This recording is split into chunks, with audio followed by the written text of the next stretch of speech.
প্রত্যেক বছরের ন্যায় এইবারও অনুষ্ঠিত হলো কামারে কালীর উৎসব। হরিপাল স্টেশন থেকে 5 কিলোমিটার দূরে কৈকালা স্টেশনের ঠিক পাশেই কামারে কালীর মন্দির অবস্থিত। প্রচুর লোকের আগমনে জায়গাটি বেশ জনসমাবেশে ভর্তি হয়ে উঠেছিল। মন্দিরের চারপাশে লোকে থই থই করছিল এবং মন্দিরের ঠিক সামনেই একটা পুকুর ছিল, যেখানে অনেক আলোকের সুসজ্জায় পুকুরটি সুসজ্জিত হয়েছিল। আরপিএফ অর্থাৎ রেলওয়ে পুলিশ ফোর্স এবং আমাদের হরিপাল প্রশাসনের সাপোর্টে নিয়ম শৃঙ্খলা বেশ বজায় ছিল।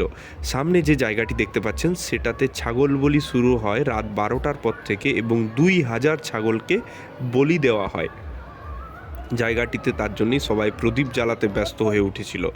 চারিদিকে ছোটদের খেলনা এবং টুকটাক মেলার দোকানে বেশ ভরে গিয়েছিল।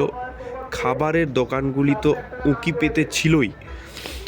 এক একটা জিলেপির দোকানে কাঠি গজা, রসের মিষ্টি এবং ঘুগনি কড়াই থেকে একদম উঁকি পাড়ছিল ছোট ছেলেদের দিকে।